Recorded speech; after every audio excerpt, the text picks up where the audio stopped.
him.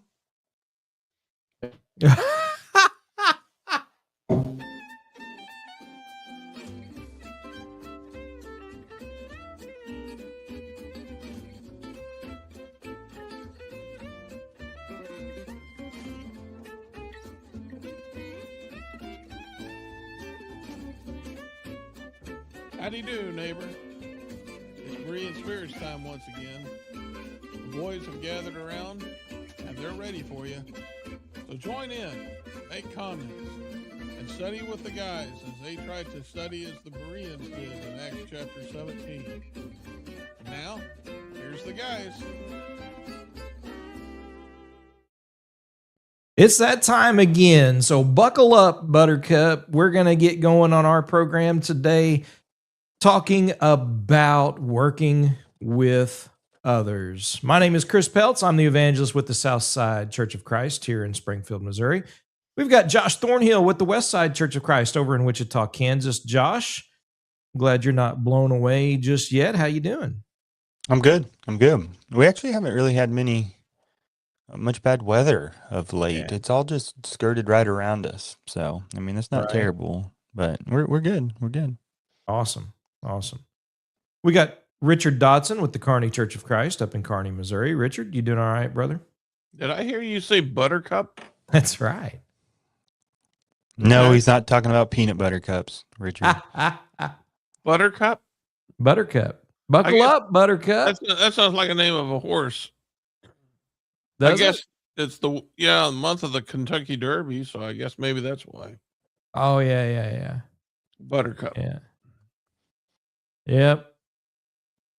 But I guess you're doing good then. Yeah, I was. You was? Buttercup confused me, but okay. We got Rita here. We got Marty here. We got Linda here. I mean, we got, I guess, a lot of the old gang showing up.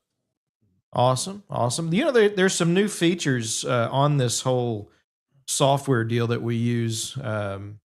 It talked about with comments as you read comments, you can put them in like a some kind of background or grayed out feature, so you know which ones you've read or used or shown. I don't know. There's some new little features that they're coming up with all the time with this program. It's kind of neat. Oh, yeah, I'm gonna have to check that out. Yeah, they are coming up with features so fast I can't keep up with them. Right?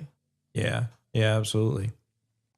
All right. Well, Richard, you've been working on some graphics, right? Some artwork for us for the programs, and you've putting together some memes. That's pretty cool.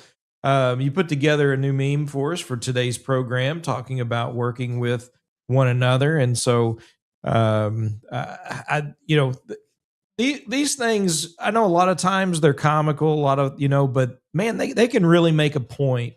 And so I think it's pretty neat. I'm glad you're working on that and doing that for us.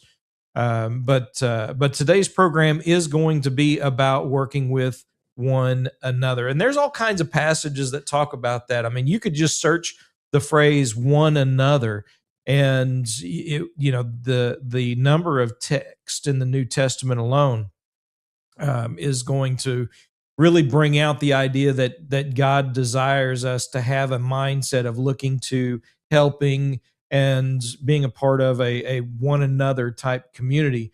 There was a phrase that has stuck with me that I heard years and years ago that, laboring and working, with a local church is expressed in one anothering one another. And, it sounds kind of silly, but I think it really does illustrate the mindset that we should be having, especially when you look at a text like Ephesians chapter 4 and verse 16, where it talks about being knit and joined together by which every part does its share. And so that's kind of what we're going to be looking at today and making some applications today, because it first and foremost, probably what people think of is, how it is we work together within a local congregation. And so that's probably where we ought to start. I think it goes beyond that. There's some things that we can do individually outside the scope of the local church in and of itself, just as Christians and as neighbors to those around us. But let's start with the local church, Richard. When you think about all of the things that are involved in a local congregation, really just working and functioning in a way that is that not only is proper but that is beneficial. There's a lot that goes into that just in and of itself. People skills. At least that's the phrase they use at companies, when they're looking to hire people. A lot of times they hire people, and that's one of the things they have that they're very concerned about is, how good are you at working with other people? And that does take skill. I mean, there's a lot of things that go into learning to deal with others, and it is a skill. It is something you have to work at, and that's the way it is with any job. Um, that drawing that I had AI create, that logo, or not logo, but that poster that you're talking about, showed two people using a cross saw to cut wood. And that didn't just happen. I mean, two guys just don't get on there and start doing that, because they kind of have to learn that, when the other's getting ready to push and the other's getting ready to pull, they have to kind of time that right.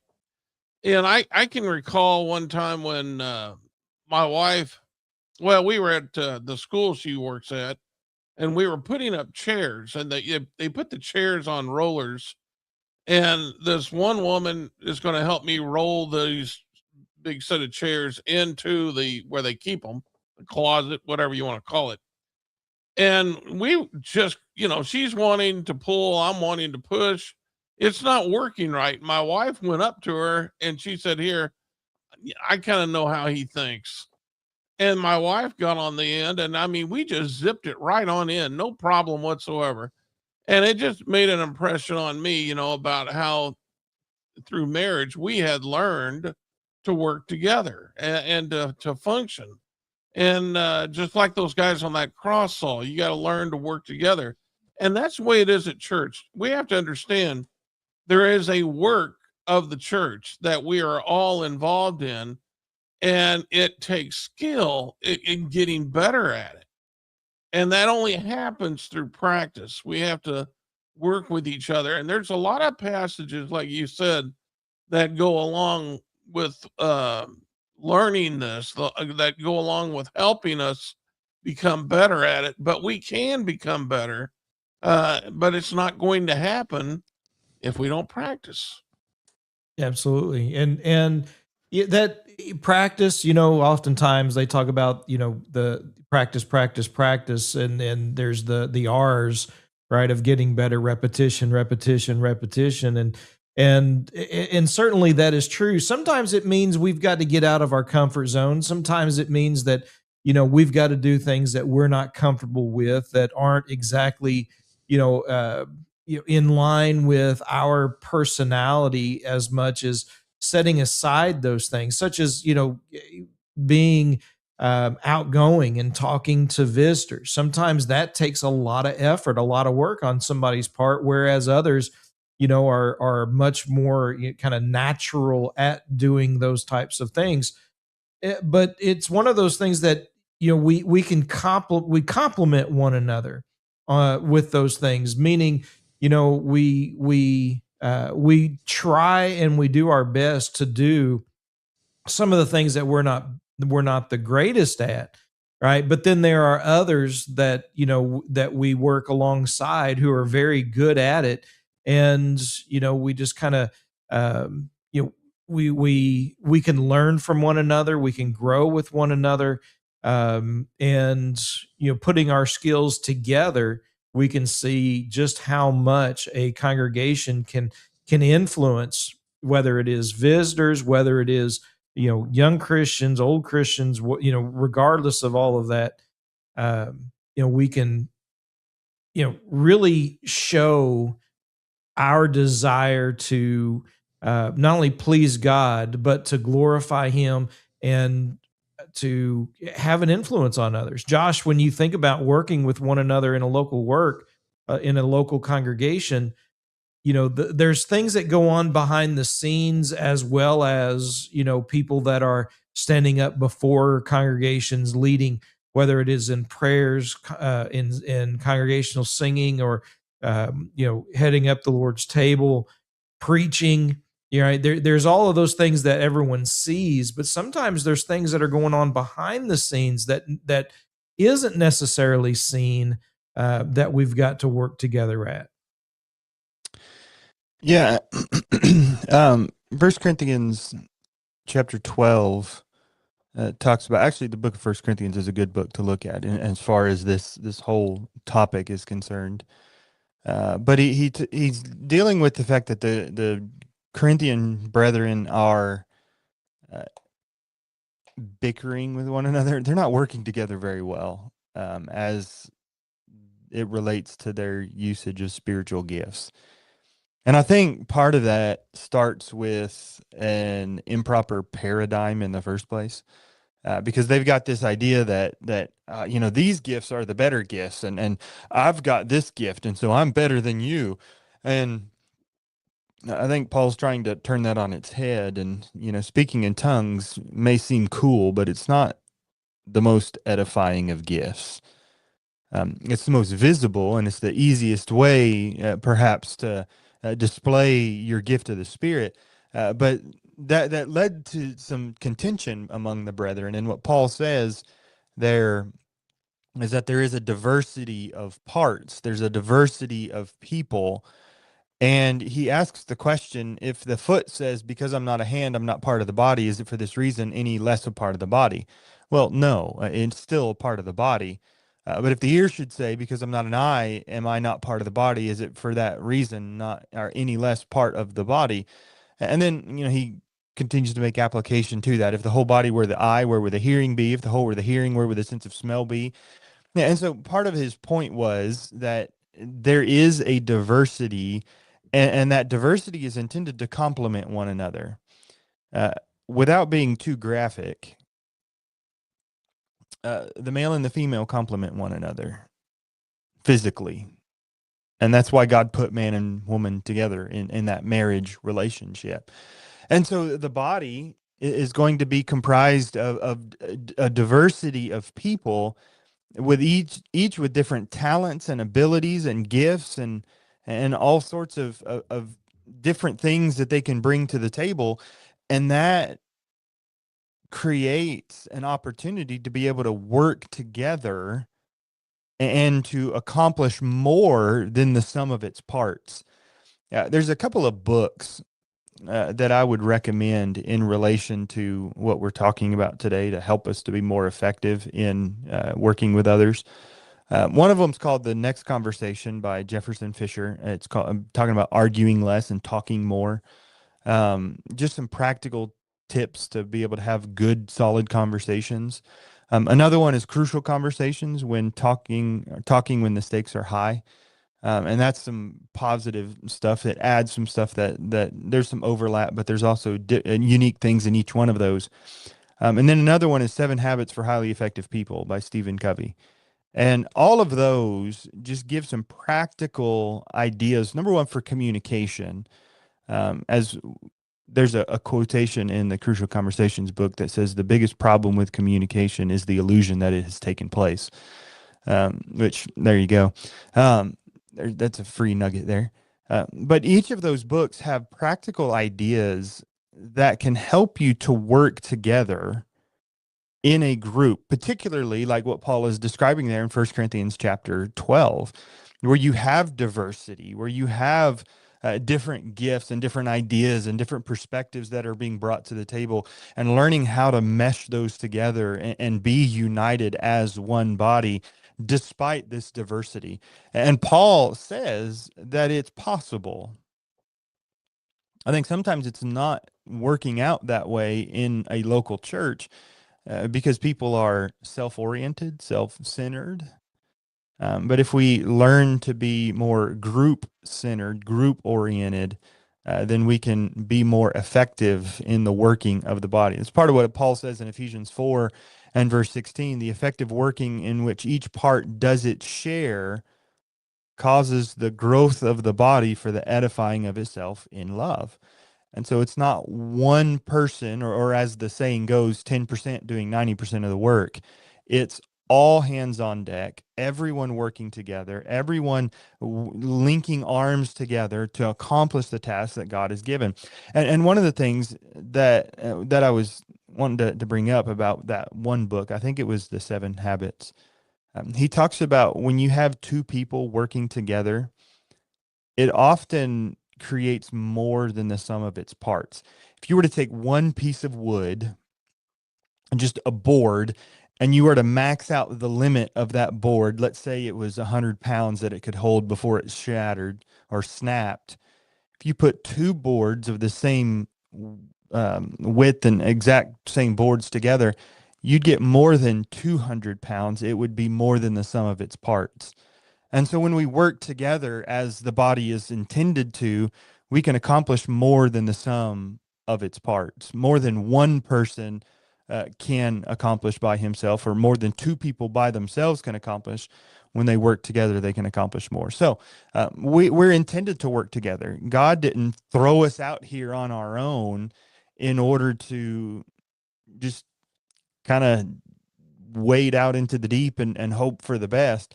He's given us a group that we can work together with. And I guess the biggest challenge is learning to work together, overcoming some of those issues that Corinth had in order to be able to be that functioning body where every part is doing its share.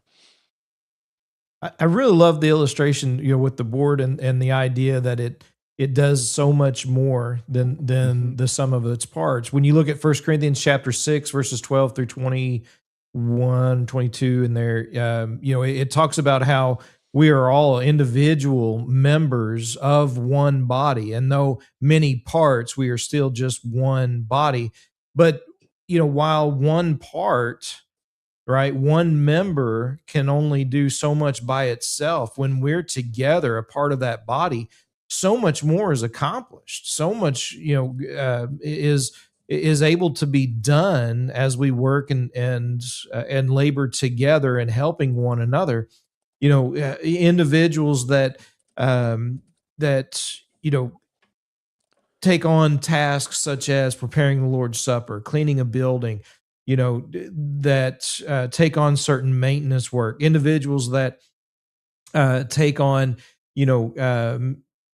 work of, like, we have deacons sometimes in local congregations where they're checking in and making sure that if there's some kind of physical need that needs to be taken place, whether it is at the grounds that the church owns, or a physical need of one of the members, and reporting back to an elders or the men of the congregation, and maybe letting some of the ladies know, and everyone moving into action, right?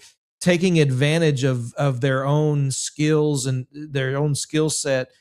And then as that all works together, great things are accomplished, right? It may seem like something small, like one little cup of water given, as Jesus had mentioned at one point, just a cup of cold water in my name given. And yet, when others see that and they jump into action, and they, so much more is given, then so much more is accomplished. Richard? Well, when I'm thinking about working with others, I'm thinking about the first thing that we have to do when we're thinking about working with others is having the mind to work. Mhm. We go back to Nehemiah when they came back to Jerusalem to rebuild their homes, and they were coming back from bondage in Assyria. And what did they do? The Bible says in Nehemiah 3, they started rebuilding the walls, and they had a mind to. I'm sorry, that was Nehemiah 4. They had a mind to work. And so we have to have a mind to work if we're going to want to go to and be a part of the Lord's church. Now, a lot of times, what I have experienced and what I've seen, sadly, is there's a lot of people that just want to come to church and sit in the pew. And that is most unfortunate. They don't want to do anything. But yet, then when the song leader gets up there and he, calls out the song that we're going to sing, everybody sings. And one of the songs we sing is Here Am I, Send Me. And everybody sings it. But does everybody mean it? And it's really easy for three or four people to do all the work. And that's not good. We need to all have the mindset, as Josh pointed out that one day, we need to all come to church wearing an apron, looking to serve, instead of coming to church wearing a bib, looking to be served. And if we have that, we got to ask ourselves a question: what even makes it a church? I mean, what makes it the Church of Christ? If people are coming to be entertained, that's not a Church of Christ. The Church of Christ is a place where we do the work of the Lord. We work together. And so and that's one of the traits in working with others, is you first have to have the mind to work. If I was to go and do some task with Josh, and I'm sitting there trying to do the work, and then Josh is preoccupied reading the newspaper or playing on his phone, you know, we're not working together. And the reason we're not working together is because he doesn't have the mind to work. And so that's the first and foremost thing, is we have to have a mindset to work. Now, once we have that, then there's other things that come into play in working with others. But until we have that same mindset to actually do the work, then we're not going to get anywhere. Yeah. One of the most popular people in every congregation is somebody. And one of the busiest people in every congregation sometimes is nobody. Everyone's thinking, well, that needs to be done. Somebody will do it. Yeah, somebody needs to do this. Somebody needs to do that. They're the most popular person in the congregation. And yet, when everyone is relying on somebody, guess who is stuck doing the work? Nobody. They get no credit. They're the ones doing the work. In fact, that means the work isn't getting done. And so, unfortunately, that's what many people find themselves in, a situation relying on somebody else to get things done rather than jumping in and doing the work. In Galatians chapter 6, starting in verse 1, it talks about a brother being caught up in a trespass. And he doesn't say the most eloquent of speakers, doesn't say the wealthiest, it doesn't say, the retired, it doesn't say, whatever situation you may find yourself in. It says, you who are spiritual, restore such a one. And that really kind of can be a slap in the face, because you can think, wait a minute, am I spiritually minded? Am I the one who is thinking spiritually? Am I the one who's thinking about the needs of others, the desires of others, and the working of a local congregation, for example? And what part am I playing? Right? Am I becoming the somebody who's doing something, or am I sitting back and letting nobody take, do everything?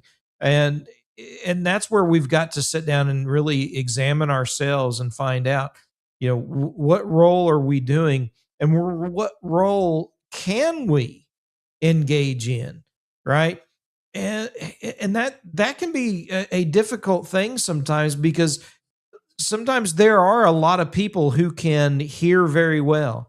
Sometimes there's a lot of people that can do certain behind the scenes things, but we don't have class teachers. We don't have song leaders. And sometimes, we have to step up and get out of that comfort zone and be willing to, as Richard pointed out, be willing to do the work, to be workers, and have that mind to work And sometimes it's not the job we're best suited for, or at least we don't feel as though we are in our own minds. But it is the job that needs to be done, and so that's the job that we've got to partake in. Can Go I ahead, can I Josh. comment on that real quick? Oh, sure. I can remember, and I think Chris knows this. I mean, we just had Chris for gospel meeting. I remember his first sermon, and it stunk. I mean, it absolutely stunk. And then I can remember You going sure? off. Never mind. I can remember going off and preaching in different communities when I started. And I remember one church not asking me to come back, and I kind of agree with it. I think they did right. I Mhm. was not very good. Uh, People have asked me why I preach, and my most common answer is, "Well, I'm willing," and I was willing then, and I'm still willing now, and I'd like to think I got better. I know Chris got better, and God willing, we're going to get Josh there too someday. But be that as it may, we got to understand that you got to have a willing heart first and foremost. And you may not be very good at the work, but if you got that willing heart, then others are going to have to be patient and try to develop you in that task because we truly need different people doing different skills and getting better at it. We had our song leader leave us not too long ago. I mean, it's been a few years. And a lot of times when he was out or gone, I would have to lead singing, and that I'm getting older. It's harder for me to lead singing and preach. And so I can remember, I just asked the members, I said, does anybody want to try being a song leader? And we had a member said, I'll give it a go. And, I was listening to him Sunday and I thought, wow, he's really gotten better. And so, he had a willing heart and he was willing to make a go of it, and he has improved. And so, I cannot emphasize enough about coming to church with the attitude of working. It doesn't matter where you're at as far as what level you're at, but just getting started, because you're not going to get any better until you get started. And then hopefully the members are going to work with you to help you become better. That's all I wanted. I just wanted to throw that in there real quick. Go ahead, Josh. Real quickly, you talked about everybody, somebody, anybody, nobody. There's a story about those people. There was an important job to be done, and everybody was sure that somebody would do it. Anybody could have done it, but nobody did it. Somebody got angry about that because it was everybody's job. Everybody thought anybody could do it, but nobody realized that everybody wouldn't do it. It ended up that everybody blamed somebody when nobody did what anybody could have done. That's it. And if that's not how some local churches operate, then anyway, one of the first places my mind was going when we were talking about working with others was 1 Corinthians chapter 3. And it is important to recognize our responsibility, our is to work together with the people of God. That's what a local congregation is a group of Christians that have gathered in a location to work together. But I want to recognize or acknowledge the fact that we are working together with God. Paul tells us that in 1 Corinthians chapter 3, when he is dealing with some of the contentions among the Christians in Corinth, again, as they're, aligning themselves with the preachers. I'm of Paul, I'm of Apollos, I'm of Cephas, I'm of Christ. He's trying to give them some perspective there, beginning in verse 5, when he says, what then is Apollos and what then is Paul? Servants through whom you believed, even as the Lord gave to each one. I planted, Apollos watered, but God gave the increase. So then neither the one who plants nor the one who waters is anything, but God who causes the growth. Now he who plants and he who waters are one, and each will receive his own reward according to his labor. For we are God's fellow workers. You are God's field, God's building. And so what he's saying is we're working together with God's people, but we're also working together with God himself. God, in chapter 1, it said it pleased God through the foolishness of the message preached to save those who believe. God could have chosen any way that he wanted. He could have chosen to have people, when they stand on one foot and jump around in circles and with their hand on their head, and they could be saved that way. He could have chose any number of different things, but he chose the preaching of the gospel to be the means by which we are saved. And you know what he's done is he's entrusted me and you. We are God's fellow workers.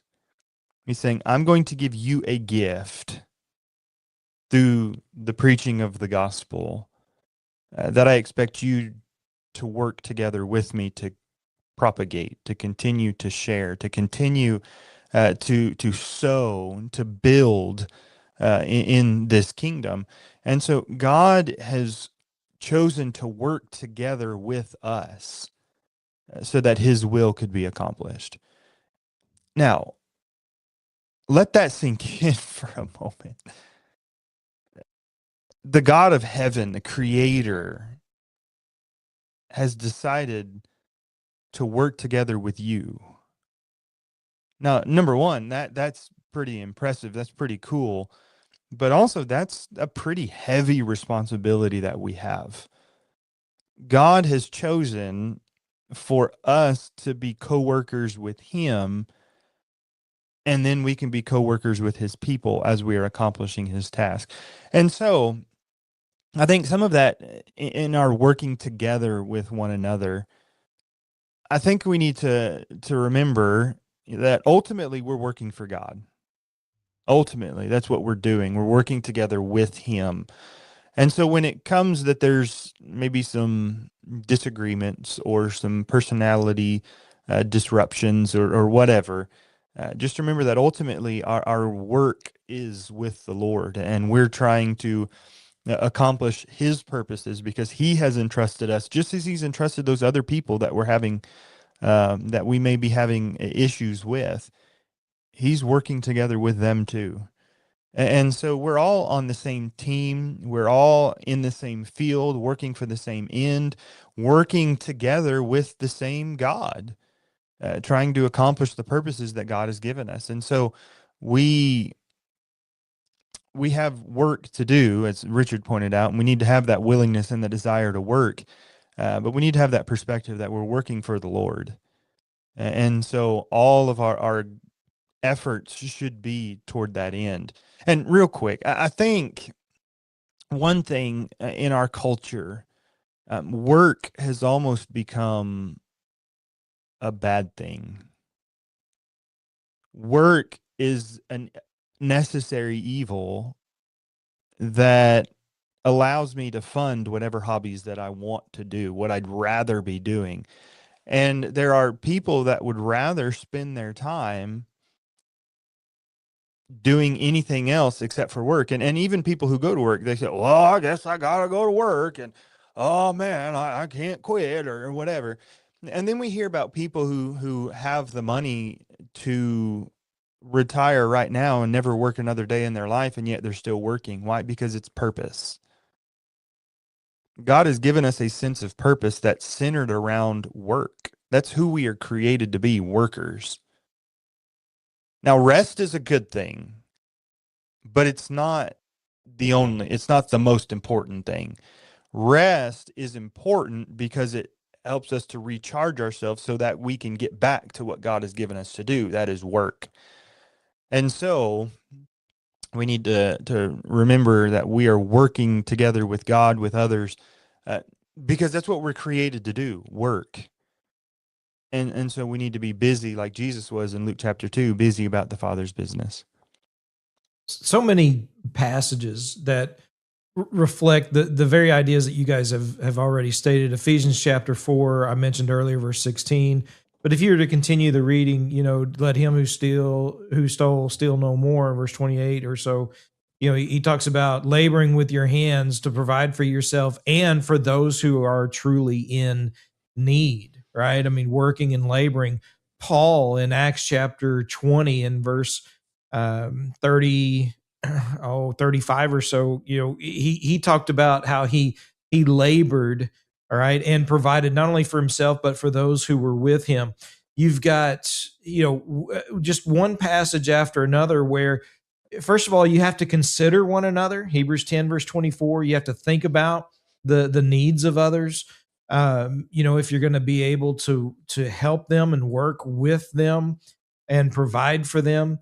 But as Josh went through and he found that and read that idea, the everybody, somebody, anybody, nobody thing, everybody got mad at somebody because because nothing was getting done. You think about when we're not working together, the discouragement, right? There are those who, class teachers who get into a situation where they're teaching a class, year round, and they don't have the benefit of learning, maybe in an adult class because they're teaching a kids class, and no one else wants to jump in and help, and the discouragement that arises from that when you have a song leader who would need a break and no one's willing to help out and do that, and then it becomes more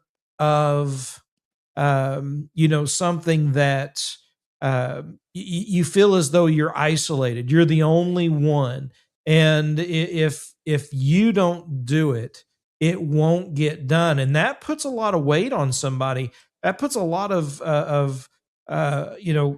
just stress on somebody, and that's what we're talking about, is working together to relieve some of that, having that mind to work so that one person isn't left doing everything. And just think about that in your jobs, right? Sometimes people feel like they're the only ones doing anything at their work, because all the union folks are out on smoke breaks and coffee breaks and doing everything else other than their job, and then someone is stuck in there getting everything else done. It becomes extremely frustrating, and the same is true with the church as well, which is why we've got to not think about the role of everyone else as much as, what can I do within the realm of the authority of the role that I can play? What can I do to help the body of Christ to not only grow but to function and work and labor in a way that is productive rather than destructive. Richard? You're muted.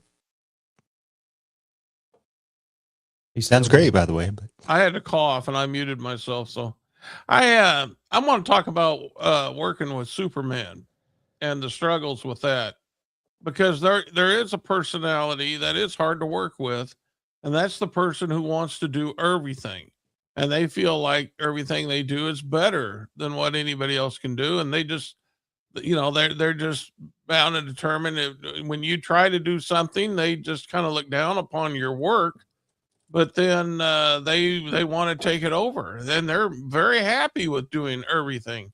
That's a struggle, and that's not a Christ-like attitude. Um, what they fail to understand is there are like Ecclesiastes 4 talks about how two are better than one because they have a good reward of their labor. They're missing out on the teaching there. But even if they are better at something, they still have that responsibility from Ephesians chapter 4, because it says in verse 2 that with all lowliness and gentleness and with long suffering, we bear with one another in love, endeavoring to keep the unity of the Spirit and the bond of peace. So we have to bear with one another, even when our skills haven't developed where maybe somebody else's is. And so what we do is we try to help them improve. And we don't try to help them improve by just not letting them do any work. we try to encourage them in the work that they're doing, even if we feel like we can do it better or somebody else is doing it better. I'm reminded of a story, true story. This really did happen. There was a brother who was studying music at a university, and he was at church, and there was a song leader who started leading singing, and the song service was not going so well. The song leader wasn't very good. And this brother stopped the song service right in the middle of the song. And he steps forward and he said, people, he goes, this is not worship. This is horrible. This sounds horrible. And he looked at the song leader and he said, if you want, I will come up there and lead the song for you. Now, he came and told me what he did. I said, you need to go back and apologize to that church. And he ended up doing that. But, there was someone who was willing. They weren't doing a good job, but they were willing. And instead of being overly critical, especially to that point, and I'm using this as an extreme example, we need to see what we can do to help those who are willing become better. Don't just try to take the job away from them thinking, oh, I'm the only one capable of doing this. I'm the best one. I got to do it. No, look toward making other people better. And that's part of working with other people. And sometimes they may not be willing to do it. Sometimes you're going to have to coax them to do it. That's part of it. There's going to be problems along the way with working with others. But if we are patient and bearing with them, then, you know, people can become what the Lord wants them to become, and the work will get accomplished. Yeah. And that's really, I think, a part of the one of the main keys of this is not only being patient with one another, but trying to help others to develop, not just doing everything yourself or expecting someone else to do everything themselves, but that working together. Otherwise, it what is accomplished isn't going to be glorifying to God if we're not working together. And there will be discouragement, there will be disappointment. And sometimes, when we're working and laboring together, maybe we experience a little bit of disappointment or discouragement, even at that. But the question is, are we trying and are they trying? Right. And if so, then yes, it does take some patience in working with those around us. But for anything to function properly, every part that is knit and joined together must do its part for the building up of the body in love. Ephesians 4, verse 16. Josh, you got any last thoughts for us today? Yeah, I want to just briefly close with a little bit of I guess you'd call it an anecdote. I've read a little historical perspective of the first century culture, and it was an honor shame culture, and I think there's still a sense in which that exists today. Maybe not to the same degree, but you would have society with ideals of what was honorable and what was shameful. And I would act in ways that were honorable to bring honor upon my family. I would avoid things that are shameful to avoid bringing shame upon my family. And it's all well and good. The problem is when what society deems honorable is against what God says is honorable. And that's what you have happening in the first century. Christians, all of a sudden, they start adopting these ideals that are what society deems shameful. And so what the society wants to do is wag their finger and shame them into submission. You've heard of cancel culture, haven't you? When somebody has an idea that everybody's up against, and then everybody's going to silence him or shun him for his idea. And so what Christians would do, as I've been reading, what Christians would do is they would band together as a community in an effort to insulate themselves from the societal pressures. And so you have churches, Christians joining together as a community to be able to uh, have their own sense of community that is in some sense separate from the greater culture.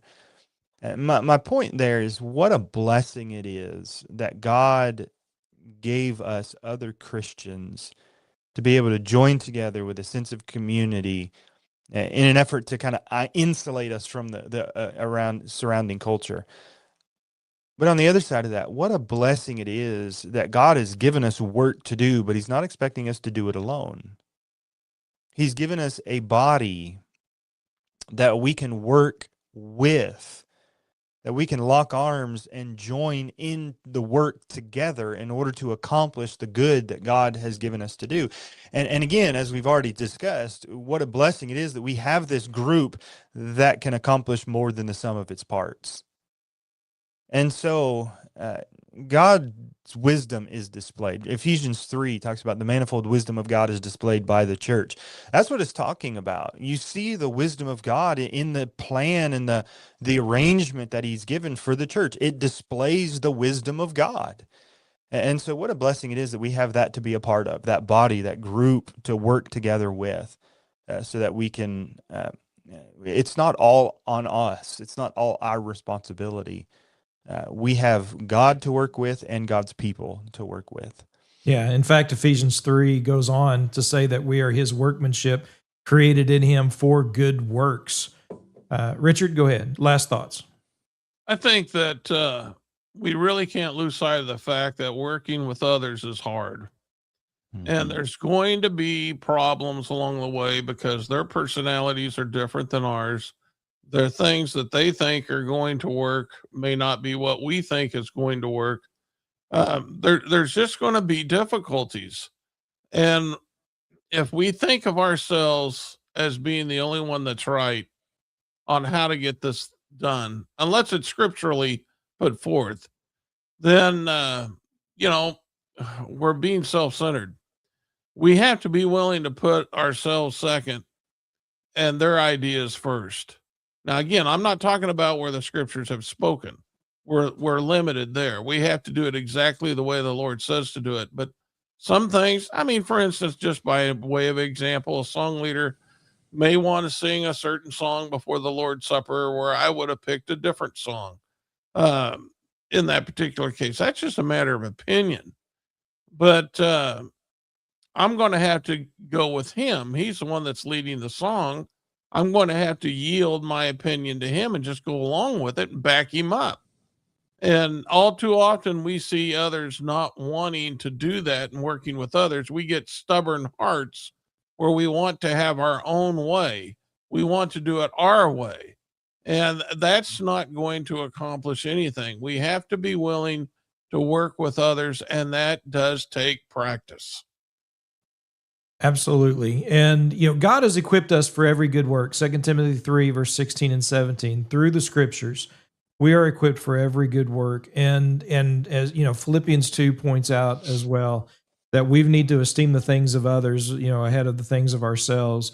And to do that, it's going to cause us to work together, right? To be that close knit family that we are supposed to be. And so I hope this has given everyone things to think about. I hope that, as you consider your role, your place, wherever you are, as far as a local church is concerned, as serving God is concerned, what are you contributing and who are you helping in others' efforts to glorify God in the things that they do, and working together. And if nothing, then make a change. Make a change for sure. Thanks again for tuning in to Berean Spirits. Until next time, remember to search the scriptures with Berean Spirits.